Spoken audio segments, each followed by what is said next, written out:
तेलंगाना की गवर्नर तमिलसाई सौंदरराजन जी,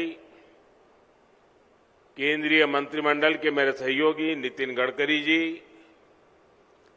जी किशन रेड्डी जी, भाई संजय जी, अन्य महानुभाव और तेलंगाना के मेरे भाइयों और बहनों, हाल ही में तेलंगाना ने अपनी स्थापना के 9 वर्ष पूरे किए हैं। तेलंगाना राज्य भले ही नया हो, लेकिन भारत के इतिहास में तेलंगाना का कंट्रीब्यूशन, यहां के लोगों का योगदान हमेशा बहुत बड़ा रहा है। तेलुगु लोगों के सामर्थ्य ने हमेशा भारत के सामर्थ्य को बढ़ाया है। इसलिए आज जब भारत दुनिया की 5वीं सबसे बड़ी इकोनॉमिक पावर बना है, तो उसमें भी तेलंगाना के लोगों की बड़ी भूमिका है। और ऐसे में आज जब पूरी दुनिया भारत में इन्वेस्टमेंट के लिए आगे आ रही है, विकसित भारत को लेकर इतना उत्साह है, तब तेलंगाना के सामने अवसर ही अवसर है। साथियों, आज का नया भारत युवा भारत है, बहुत सारी एनर्जी से भरा हुआ भारत है। 21वीं सदी के इस तीसरे दशक में हमारे पास एक गोल्डन पीरियड आया है। हमें इस गोल्डन पीरियड के हर सेकंड का पूरा इस्तेमाल करना है। देश का कोई भी कोना तेज विकास की किसी भी संभावना में पीछे नहीं रहना चाहिए।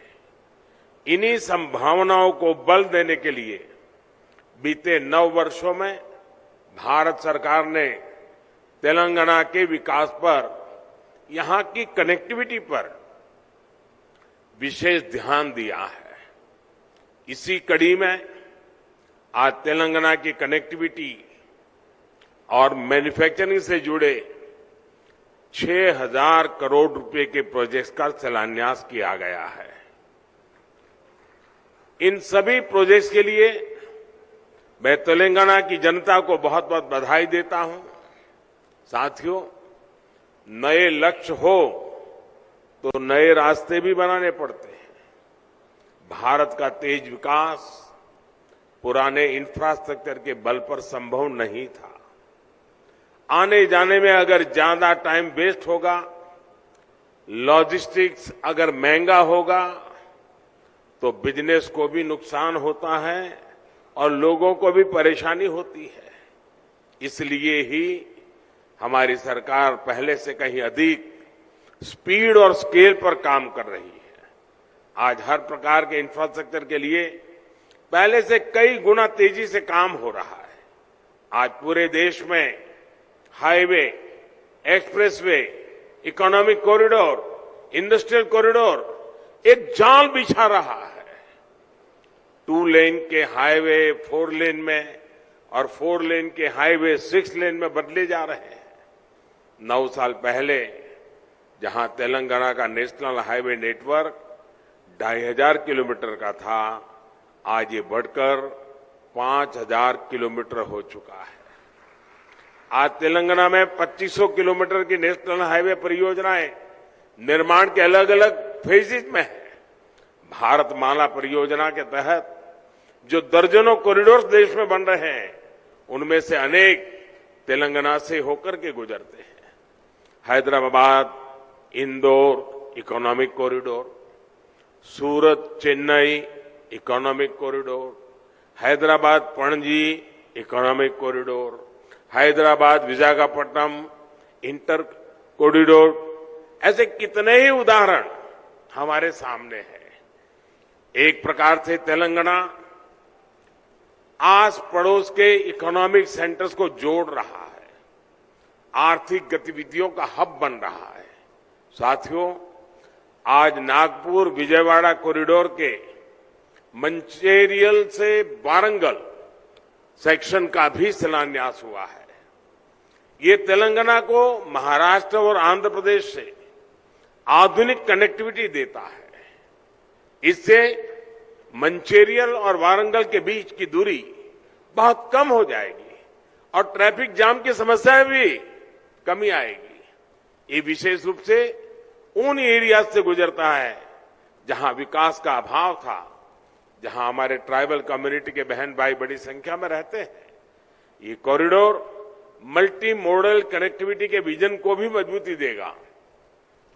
करीमनगर वारंगल सेक्शन के 4 लेन में बदलने से Hyderabad Warangal industrial corridor, Kakatiya mega textile park और वारंगल एसईजेड की कनेक्टिविटी भी सशक्त होगी। साथियों, भारत सरकार आज तेलंगाना में जो कनेक्टिविटी बढ़ा रही है, उसका लाभ तेलंगाना की इंडस्ट्री को हो रहा है, यहां के टूरिज्म को हो रहा है। तेलंगाना में जो अनेक हेरिटेज सेंटर्स है, आस्था के स्थान है, वहां आना जाना अब और अधिक सुविधाजनक हो रहा है। यहां जो एग्रीकल्चर से जुड़े उद्योग हैं, करीमनगर की ग्रेनाइट इंडस्ट्री है, उसे भी भारत सरकार के इन प्रयासों से मदद मिल रही है। यानी किसान हो या फिर श्रमिक, स्टूडेंट हो या प्रोफेशनल, सभी को इसका लाभ हो रहा है। इससे युवाओं को उनके घर के पास ही रोजगार के, स्वरोजगार के नए अवसर भी मिल रहे हैं। साथियों, युवाओं के लिए रोजगार का एक और बड़ा माध्यम देश में मैन्युफैक्चरिंग सेक्टर बन रहा है। मेक इन इंडिया अभियान बन रहा है। हमने देश में मैन्युफैक्चरिंग को प्रोत्साहित करने के लिए पीएलआई योजना शुरू की है। यानी जो ज्यादा मैन्युफैक्चरिंग कर रहा है, उसे भारत सरकार से विशेष मदद मिल रही है। इसके तहत 50 से ज्यादा बड़े प्रोजेक्ट्स यहां तेलंगाना में लगे हैं। आप जानते हैं कि भारत ने इस वर्ष डिफेंस एक्सपोर्ट में नया रिकॉर्ड बनाया है। भारत का डिफेंस एक्सपोर्ट 9 वर्ष पहले 1000 करोड़ से भी कम था। आज ये 16,000 करोड़ रुपए पार कर चुका है। इसका लाभ हैदराबाद स्थित भारत डायनामिक्स लिमिटेड को भी हो रहा है। साथियों, आज भारतीय रेल भी मैन्युफैक्चरिंग के मामले में नए रिकॉर्ड, नया पड़ाव तय कर रही है। इन दिनों made in India Vande Bharat ट्रेनों की बहुत चर्चा है। बीते वर्षों में भारतीय रेल ने हजारों आधुनिक कोच और लोकोमोटिव बनाए हैं। भारतीय रेलवे के इस कायाकल्प में अब काजीपेट भी मेक इन इंडिया की नई ऊर्जा के साथ जुड़ने जा रहा है। अब यहां हर महीने दर्जनों वैगन बनेंगे। इससे इस क्षेत्र में रोजगार के नए अवसर बनेंगे। यहां के हर परिवार को किसी न किसी रूप में लाभ होगा। यही तो सबका साथ सबका विकास है। विकास के इस मंत्र पर तेलंगाना को हमें आगे बढ़ाना है।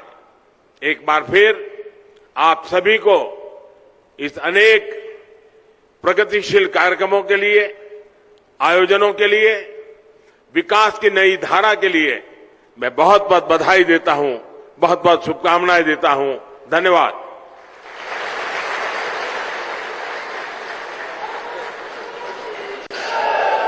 धन्यवाद sir, thank you very much. तो यहाँ पर आपने सुना प्रधानमंत्री को। प्रधानमंत्री वारंगल में थे, यहाँ जनसभा को वो संबोधित कर रहे थे। उन्होंने बताया किस तरह से तेलंगाना की स्थापना के अब जो 9 साल पूरे हो चुके हैं और तेलंगाना का एक बड़ा योगदान रहा है। तेलंगाना की कनेक्टिविटी पर किस तरह से पूरा का पूरा ध्यान दिया जा रहा है। इसके अलावा नेशनल हाईवे का नेटवर्क उसको बढ़ा दिया गया है और देश में एक तरह से पूरा सड़कों का जो जाल बिछ रहा है, तेलंगाना किस तरह से उससे कनेक्ट किया गया है। तमाम जानकारियां और बातें यहाँ पर प्रधानमंत्री ने कही हैं।